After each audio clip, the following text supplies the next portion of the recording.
Hello guys, सो ये video completely intended है towards one of the very good problems in physics जो कि जे advance 2024 paper 2 में आया था। और ये बेसिकली सेकंड पैराग्राफ क्वेश्चन है गाइज। तो देखो एक्चुअली में ये क्वेश्चन था क्या। ये क्वेश्चन कुछ इस प्रकार से था कि टू पार्टिकल्स, जैसे कि दिख रहा है आपको 1 and 2 यहाँ पे जो स्प्रिंग से कनेक्टेड है guys, this particle 1 and particle 2, these two are connected by massless spring and are on a horizontal frictionless plane as shown in the figure। उसके बाद बोल रहा है कि initially the two particles with their center of mass at x naught, center of mass कहाँ थी initially इसकी x naught पे, this is basically the center of mass, are oscillating with amplitude a and angular frequency omega। कुछ oscillation कर रही थी ये जिसकी amplitude a थी and angular frequency omega थी।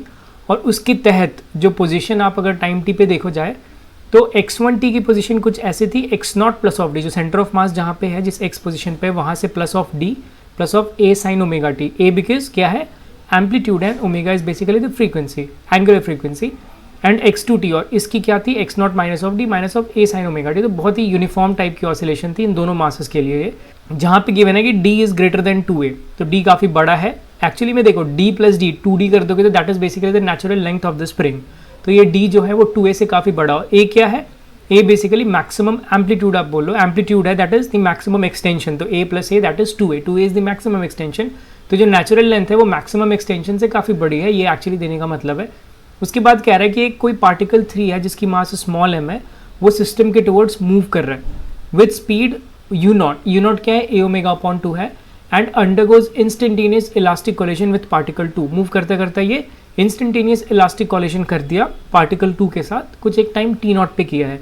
उसके बाद कोलिजन के बाद क्या बोल रहा है, finally particles 1 and 2 acquire a center of mass speed vcm and oscillate with amplitude b and same angular frequency omega। तो जब उसने कोलाइड कर लिया पार्टिकल 2 के साथ, तो बोल रहा है कि जो 1 and 2 पार्टिकल है, दिस 1 and this 2, ये फाइनली एक centre of mass speed vcm acquire कर लिए। तो acquire a centre of mass speed मतलब देखो यहाँ पे आपको स्टेटमेंट समझनी पड़ेगी। फाइनली पार्टिकल 1 and 2 दोनों ही ने क्या किया है, दोनों ही ने एक centre of mass speed acquire किया vcm, मतलब दोनों की स्पीड फाइनली सेम है, vcm है, और उसके बाद वो उसी vcm स्पीड से ऑसिलेट कर रहे हैं। मतलब ऑब्वियसली ये vcm स्पीड सेम नहीं होगा, ये एक्चुअली देखो यहाँ पे बताने का मतलब क्या है, यहाँ पे आपको समझना था कि जब बोल रहा है कि finally it acquires a centre of mass speed vcm, मतलब जब मैक्सिमम एक्सटेंशन होगी स्प्रिंग की फाइनली, या फिर जब मैक्सिमम कंप्रेशन होगी स्प्रिंग की फाइनली, तो क्या होगा, दोनों ही मासेस जो होंगे वो रेस्ट में होंगे, मैक्सिमम एक्सटेंशन पे भी रेस्ट में होंगे और मैक्सिमम कंप्रेशन पे भी रेस्ट होंगे। और उस समय जो पार्टिकल 1 और पार्टिकल 2 की सेंटर ऑफ मास की वेलोसिटी होगी vcm, वो दोनों इक्वल होगी। तो ये स्टेटमेंट को यहाँ पे ऐसे समझना था गाइज कि फाइनली ऐसी बात की जा रही है, तो यहाँ पे उसकी इंडिकेशन है कि particle 1 and particle 2 acquire centre of mass speed vcm। तो मैक्सिमम एक्सटेंशन या मैक्सिमम कंप्रेशन जहाँ पे दोनों की स्पीड एक्चुअली जीरो होती है जब हम नॉर्मली पढ़ते हैं तब, तो वहाँ पे क्योंकि इसने टक्कर मारा है u नॉट से, तो ऑब्वियसली अब इसकी सेंटर ऑफ मास की स्पीड तो कुछ होगी ही होगी, बिकॉज इसने स्पीड यहाँ पे ट्रांसफर किया होगा कुछ as a part of collision, जैसे हमने कोलिजन में पढ़ा है टोटली इलास्टिक कोलिजन है, तो वो हम देख लेंगे कितनी स्पीड ट्रांसफर हुई है। तो उसके बाद vcm जितनी ही वेलोसिटी होगी जब मैक्सिमम एक्सटेंशन या मैक्सिमम कंप्रेशन होगा उस टाइम पे, और तब वो ऑसिलेट करेगा with amplitude B and angular frequency omega. तो यहाँ पे ये गाइस थोड़ा समझना था। उसके बाद तो ये सवाल देखो बहुत ही ईजी तरीके से आप सॉल्व कर सकते हो। ए पार्ट अगर मैं देखूँ तो ये कह रहा है कि if the collision occurs at time t not equal to 0, तो यहाँ पे जो टाइम t नॉट है, अभी बोल रहा है कि अगर ये time t not equal to 0 पे कोलिजन हुआ है तो हमें vcm अपॉन a ओमेगा की वैल्यू निकालनी है। तो ए पार्ट तो मेरे हिसाब से बहुत ही सिंपल है गाइज, इसको देखो आप कैसे सॉल्व कर सकते हो। सबसे पहले हमें पता है x1t कितना है हमारे पास, x1t is basically x not plus of d है plus of a sine omega t है, ऐसा कुछ है। तो यहाँ से जब आप v1t निकालोगे, क्योंकि यहाँ पे बात देखो वेलोसिटी की हो रही है, आपको vcm अपॉन a ओमेगा निकालना है जब t not is equal to 0 पे कोलिजन हुआ है। तो v12 में देखो ये सारे कांस्टेंट हट जाएंगे, यहाँ से क्या आएगा a omega cos omega t आएगा। सिमिलरली v2t आप निकालोगे तो v2t हमारे पास क्या है, x not minus of d minus of a sine omega t है, तो यहाँ पे सिर्फ क्या हो जाएगा minus of a omega cos omega t होगा।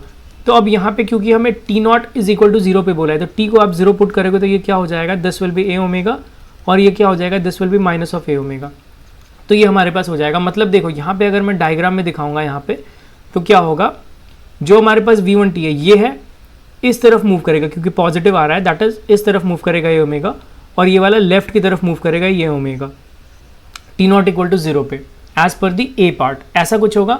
और ये यहाँ पे तो यू नॉट से मूव कर रहा है, तो अब हमें पता है कि u not is equal to basically what a omega upon 2 है, this is basically u not. तो ये हमारे पास क्या है, this is basically 2 u not, ये 2 यू नॉट है and this is also 2 u not, ये हमारे पास 2 यू नॉट आ गया। मतलब इसके टर्म्स में मैं लिख रहा हूँ। तो यहाँ से उसके बाद कोलिशन स्टार्ट हुई, ठीक है, टी इज इक्वल टू 0 पे, t not is equal to 0 पे कोलिशन स्टार्ट हुई। तो ये ए ओमेगा अपॉन 2 यानी कि यू नॉट वेलोसिटी से था, तो 3 यू नॉट वेलोसिटी से था हमारे पास, और जो 2 है वो 2 यू नॉट वेलोसिटी से था। ऐसी कुछ कोलिशन हुई है हमारे पास, और ये कंप्लीटली इलास्टिक कोलिशन है, यहाँ पे लिखा हुआ है इंस्टेंटेनियस इलास्टिक कोलिशन। तो आपको सिमिलर, आपको पता है कि जब इलास्टिक कोलिशन में मासेस सेम होती है, 2 भी मास m की है, 3 भी मास m की है, तो जस्ट इनकी वेलोसिटी आपस में एक्सचेंज होती है। बट चलो मैं इसको एक बार यहाँ पे प्रूफ भी कर देता हूँ। सबसे पहले देखो इनिशियल हमारे पास कितनी है मोमेंटम, अगर मैं 2 और 3 को सिस्टम मानूँ तो 3 की मास है m इंटू ए ओमेगा अपॉन 2 है, दैट मच, प्लस दूसरे वाले की क्या है माइनस, बेसिकली यहाँ पे हो जाएगा क्योंकि लेफ्ट हैंड साइड है, मैं लेफ्ट हैंड साइड को नेगेटिव ले रहा हूँ, minus of m into A omega हो गया, ये हमारे पास हो गया। फाइनली मान लो 3 की कुछ एक्चुअली में होगी वेलोसिटी, जैसे let us suppose mu3 plus 2 की कुछ होगी mu2। अभी हम साइन के बारे में कंसिडर नहीं कर रहे, साइन आ जाएगा खुद ब खुद। तो उसके बाद गाइस देखो क्या होगा, अभी हमें दूसरी चीज़ एक और पता है, कोफिशिएंट ऑफ रेस्टिट्यूशन 1 है हमारे पास, तो दैट इज इक्वल टू हमें पता है velocity of separation upon velocity of approach है। तो वेलोसिटी ऑफ सेपरेशन को मैं लिख सकता हूँ u3 minus of u2 upon velocity of approach क्या होगा, that is u2 minus of u3। तो u2 हमारे पास बेसिकली कितना है, that is minus of 2 u not है, या माइनस ऑफ ए ओमेगा में लिख दूंगा, दैट माइनस ऑफ u3 हो जाएगा, u3 फिर कितना है ए ओमेगा अपॉन 2 हो जाएगा ऐसा। This is what minus of a omega and minus of a omega upon 2, so minus of 3 upon 2 a omega में लिख सकता हूँ, that is equal to u3 minus of u2, ऐसा कुछ होगा हमारे पास लाइक दिस। तो यहाँ पे आप mm कैंसिल आउट कर दो गाइज, और यहाँ से आप देखो कितना आ रहा है हमारे पास, that is minus of a omega upon 2 आ रहा है, that is equal to u3 plus of u2 आ रहा है हमारे पास। तो इन दोनों को आप जैसे ही ऐड करोगे तो यहाँ पे देखो u2 कैंसिल आउट हो जाएगा, हमारे पास 2u3 आएगा, तो 2u3 इज इक्वल टू क्या, दोनों ऐड हो जाएगा, तो ये कितना हुआ हमारे पास माइनस ऑफ 2 ए ओमेगा आएगा ऐसा कुछ। तो u3 कितना आएगा, u3 is equal to minus of a omega ऐसा। मतलब देखो अभी जैसा मैंने बताया था u3 minus of a omega आ गया, और u2 यहाँ से कितना आ गया, u2 आप यहाँ से अगर कैलकुलेट करोगे तो u2 is equal to minus of a omega minus of u3 ऐसा होगा। तो minus of a omega upon 2 and minus of u3 कितना, माइनस ऑफ ए ओमेगा। तो ये बेसिकली हमारे पास कितना होगा, दिस एक्चुअली प्लस हो जाएगा क्योंकि देखो u3 माइनस में है और इसको मैं इधर लेकर जा रहा हूँ, तो माइनस ऑफ u3 होगा। सो this is what, this is basically A omega upon 2, ये omega upon a omega upon 2 होगा, मतलब ये राइट हैंड साइड में हो जाएगा गाइस। तो जैसा मैंने बताया था कि एक्चुअली में वेलोसिटीज एक्सचेंज हो रही थी, अभी इसकी वेलोसिटी इधर हो गई ए ओमेगा अपॉन 2, और इसकी वेलोसिटी इधर कितनी हो गई, ए ओमेगा हो गई। तो वही मैंने बोला था कि इसकी जो वेलोसिटी होगी वो इस तरफ चली जाएगी, मतलब 3 की हो जाएगी टक्कर लगने के बाद, और 3 की जो होगी वो 2 की हो जाएगी। यही बेसिकली होता है जब मासेस इक्वल होते हैं तो क्या होता है कि एक्चुअल में वेलोसिटीज एक्सचेंज होती है। हमने पढ़ा भी है, बट फिर भी मैं एक बार प्रूफ करके दिखा दिया। एग्जामिनेशन में आप डायरेक्ट कर दिए होगे, मुझे पता है कि इक्वल मास है तो डायरेक्ट आप वेलोसिटी एक्सचेंज करते हो, तो आपकी बहुत सारी टाइम बची होगी, वहाँ पे आपको कुछ करने की जरूरत नहीं है। तो नेक्स्ट टाइम अभी मैं डायरेक्ट वेलोसिटीज एक्सचेंज कर दूंगा गाइस। तो यहाँ से बेसिकली हमें क्या पता चला, देखो यहाँ से हमें पता चला कि u2 की जो वेलोसिटी हो गई वो ए ओमेगा अपॉन 2 हो गई, plus a omega upon 2 right hand side में, एंड u1 की जो वेलोसिटी है वो तो पहले से ही प्लस ए ओमेगा थी, इसको तो कोई डिस्टर्ब नहीं किया है। तो ये हमारे पास वेलोसिटी, हमें निकालना क्या है, सेंटर ऑफ मास वेलोसिटी निकालना है, सेंटर ऑफ मास की वेलोसिटी निकालना है। तो सेंटर ऑफ मास की भी वेलोसिटी आप कैसे निकालोगे, वो हमें पहले से पता है, VCM इज इक्वल टू क्या होता है, m2 me है, that is multiplied by A omega upon 2 plus m into A omega हो जाएगा upon m plus m, that is 2m हो जाएगा। तो ये mm कैंसिल आउट हो गया। सो यहाँ से क्या आया हमारे पास, a omega plus of a omega upon 2, that is 3 upon 2 a omega हो गया, and this upon 2 that is what 3 upon 4 a omega हो गया हमारे पास। This is basically VCM, and हमें VCM अपॉन ए ओमेगा निकालना है, दिस अपॉन ए ओमेगा। तो यहाँ से आपको जस्ट ए ओमेगा से डिवाइड कर दो, so that is 3 upon 4 which is nothing but 0.75, that is basically answer to the first part guys, A part, that is 0.75। तो ये तो बहुत ही आसान था। आप देख रहे हो, अगर आप उस चीज़ को नहीं लगाते जो मैंने किया कि अगर सेम मासेस है, इलास्टिक कोलिशन हो रही है तो वेलोसिटीज एक्सचेंज हो जाएगी, तो आपको देख मतलब विद इन 1 मिनट आप ये सॉल्व कर सकते थे ए पार्ट। अभी देखते हैं बी पार्ट बेसिकली हमें क्या बोल रहा है गाइस। बी पार्ट हमें बोल रहा है कि if the collision occurs at time t0 is equal to pi upon 2 omega, ये बोल रहा है कि कोलिशन अगर इस पे अकर हुआ then the value of 4b square upon a square. Okay, b is basically amplitude. जब टक्कर लगने के बाद एक्चुअल में क्या हो रहा है, finally particles 1 and 2 acquire a center of mass speed VCM and oscillate with amplitude b and same angular frequency omega. Okay, this is a good question. B is basically a good question guys. इसमें आपको confusion हो सकती है I suppose. तो यहाँ पे सबसे पहले देखो, अगेन आप क्या करो, 1 and 2 की इतने टाइम पे कितनी वेलोसिटी थी, क्या कॉन्फ़िगरेशन थी, कहाँ पे थी वो 1 and 2 पार्टिकल, सबसे पहले निकालो ऑसिलेशन के दौरान. सबसे पहले ए एम्पलीट्यूड वाला ऑसिलेशन हो रहा होगा. तो हमें पता है x1t इज इक्वल टू क्या है हमारे पास, that is equal to x naught plus of d plus of a sine omega. और यहाँ पे टी नॉट अगर मैं लिखूँ तो that is pi upon 2 omega. तो ये पाई अपॉन 2 ओमेगा हो जाएगा. And this is what, this is nothing but sine pi upon 2 that is 1. तो ये हमारे पास क्या होगा, ये हमारे पास होगा x naught plus of d plus of a, ये हमारे पास होगा. सिमिलरली आप x2 अगर टी नॉट फाइंड करोगे तो क्या होगा, x naught minus of d this minus of a sine omega into pi upon 2 same होगा यहाँ पे. तो ये कितना हो जाएगा, x naught minus of d minus of a, ये हमारे पास कुछ होगा यहाँ पे गाइस. तो अगर इसको आप फिगर में ध्यान से देखोगे तो ये कुछ ऐसा इधर में आ गया और ये कुछ ऐसा इस तरफ आएगा, मतलब राइट हैंड साइड में आ जाएगा ऐसा कुछ. अगर आप देखोगे तो ये ऐसा आएगा, कुछ इस तरीके से आ जाएगा गाइस. तो ये बेसिकली हमें दिखा रहा है, देखो एक्स नॉट यहाँ पे है, this is basically x naught और x naught plus of d. X naught plus of d is basically natural length. यहाँ तक x naught plus of d और यहाँ तक x naught minus of d है, बिकॉज हम लेफ्ट हैंड साइड देख रहे हैं. So this is x naught minus of d and this is x naught plus of d. उसके बाद अगेन हमें ए प्लस हो रहा है, this is what, this is a and ये माइनस ऑफ ए हो रहा है, this is what minus of a. तो यहाँ पे कहीं ना कहीं ए मैंने क्या बताया था, दैट इज द एक्सट्रीम, मतलब वो एक्सट्रीम एक्सपेंशन की तरफ है. तो ये एक्चुअली में कहाँ पे है, यहाँ पे मासेस आप अगर देखोगे तो ये मासेस एक्सट्रीम पॉइंट्स पे, अपने एक्सट्रीम पॉइंट्स पे, मतलब यहाँ पे वेलोसिटी जीरो होगी. तो यहाँ पे u1 भी जो होगा वो जीरो होगा एंड u2 जो होगा वो भी जीरो होगा. एक तरीके से आप ये डायरेक्ट यहाँ से ऐसे निकाल कर आप बोल सकते हो. दूसरा, अगर आपको वेरीफाई करना है तो आप इसको डिफ्रेंशिएट कर लो और उसके बाद वैल्यू डाल के देख लो. तो देखो मैं वो भी कर देता हूँ आपके लिए. अगर आप इसको अगर डिफ्रेंशिएट करोगे तो v1t हमारे पास कितनी आएगी, that is equal to a omega cos omega t आएगी हमारे पास. एंड v2t कितनी आएगी हमारे पास, that is equal to minus of a omega cos omega t आएगी हमारे पास. तो t में आप जैसे ही पाई अपॉन कॉस की जगह देखो आप रख लो पाई अपॉन 2 ओमेगा रख लो, तो ये क्या हो गया, कॉस ऑफ पाई बाई 2 आएगा, दैट इज बेसिकली जीरो. तो ये भी जीरो होगा एंड ये भी जीरो होगा. तो हम मतलब ये चीज़ यहाँ से भी आप प्रूव कर सकते हो, या पहले वाली इक्वेशन में देखकर आप देख सकते हो कि वो एक्सट्रीम पोजिशंस पे है, तो ऑब्वियसली वहाँ पे वेलोसिटी जीरो होगी, एक्सेलरेशन मैक्सिमम होगी. तो यहाँ पे बेसिकली क्या हो रहा है, वेलोसिटी जीरो हो रहा है, ठीक है.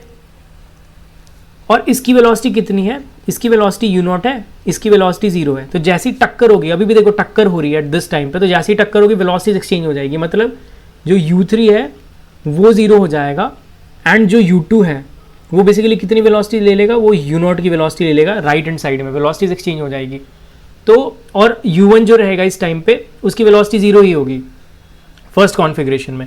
तो सिर्फ u2 की वेलोसिटी होगी u नॉट, और इसके बाद की जो भी मोशन होगी, क्योंकि ये रेस्ट पे आ चुका है और ये राइट साइड ही जाएगा हमारे पास, तो अभी वापस से u नॉट इससे टकराने नहीं वाला है.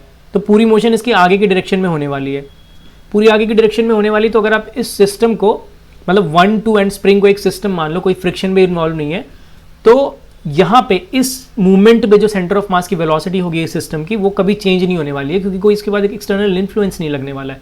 तो मतलब सेंटर ऑफ मास की वेलोसिटी आप यहाँ पे जो निकालोगे वही इसकी through out the motion centre of mass की वेलोसिटी होगी. और दूसरी चीज़ जो गौर करने वाली, जो मैंने पहले बताया, क्या बोला है कि finally particles 1 and 2 acquire a centre of mass speed VCM. तो 1 and 2 क्या करेगा, finally centre of mass speed VCM acquire कर लेगा. बट वहाँ पे कैच क्या था कि वो VCM कब अक्वायर करेगा, जब वो या तो एक्सट्रीम पोजिशंस पे हो, मतलब एक्सट्रीम एक्सपेंशन वाले पोजिशन पे हो, या एक्सट्रीम कंप्रेशन वाले पोजिशन पे हो. उसके बाद एक्चुअली देखो, जब ऑसिलेशन होगा तो ऑब्वियसली दोनों पार्टिकल्स की स्पीड क्या है, वेरी करती रहेंगी. हमें पता है potential energy plus kinetic energy constant होगा, ठीक है, तो वो वेरी करता रहेगा.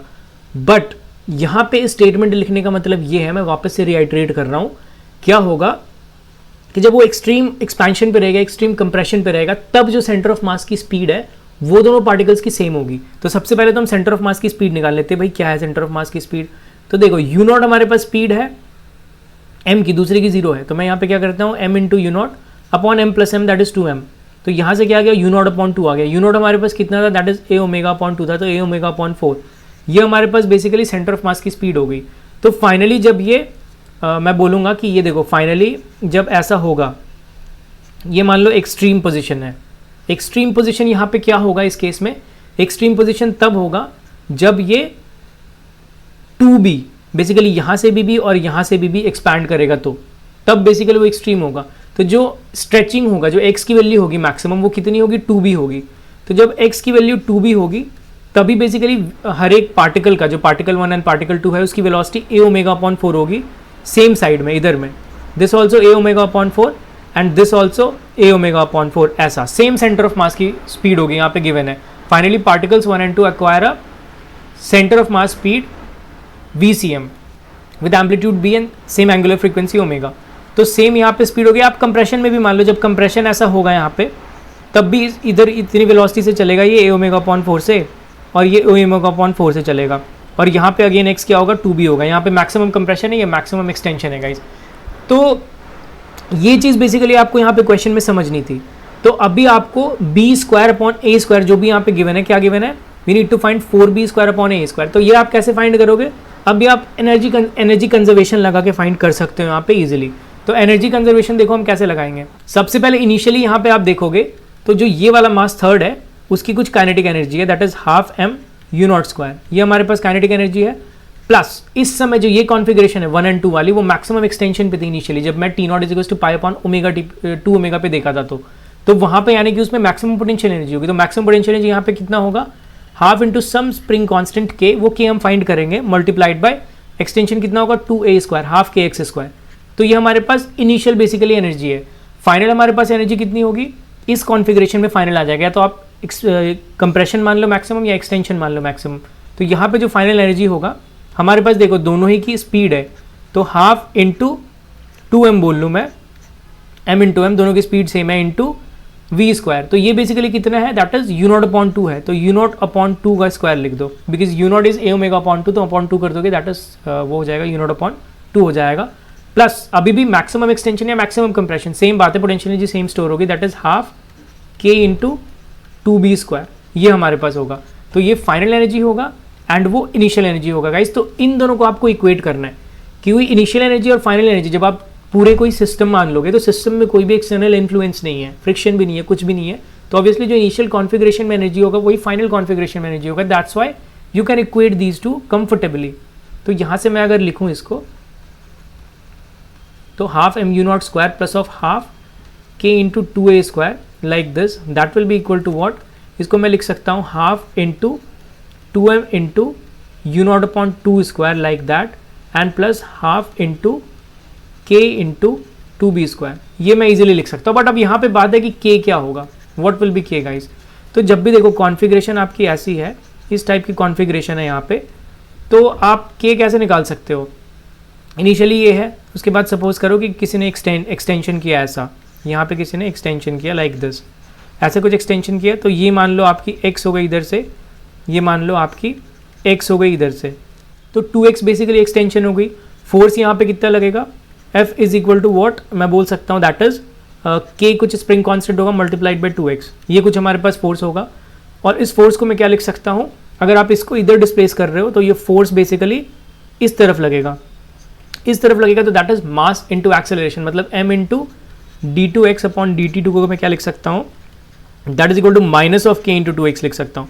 बिकॉज आप इधर इसको स्ट्रेच कर रहे हो, बट एक्चुअली में जो फोर्स लग रहा है, जो स्प्रिंग खुद पे फोर्स लगा रहा है, इस मास स्मॉल m पे फोर्स लगा रहा है, वो इस तरफ है, दोनों की डायरेक्शन अपोजिट है। दैट्स व्हाई आप ऐसे लिख सकते हो।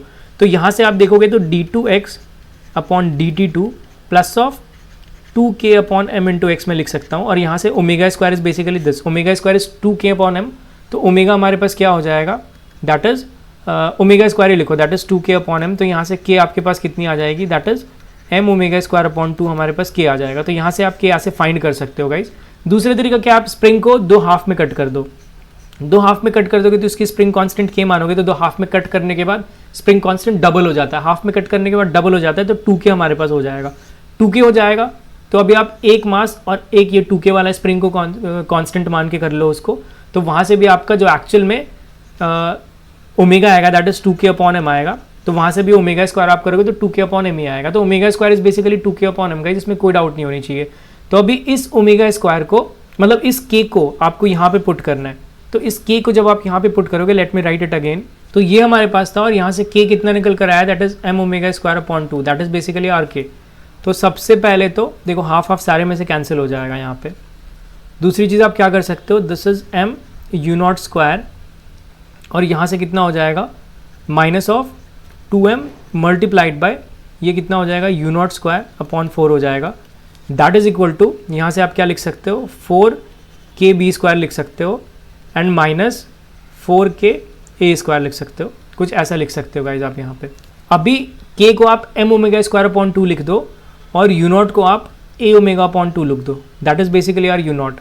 तो यहाँ से m इंटू इसको स्क्वायर करेगा तो a²⍵²/4 आ जाएगा, -2m/4 कर दो multiplied by this is a²⍵²/4 हो जाएगा, that is equal to 4 multiplied by m⍵²/2 हो जाएगा एंड मल्टीप्लाइड बाई b²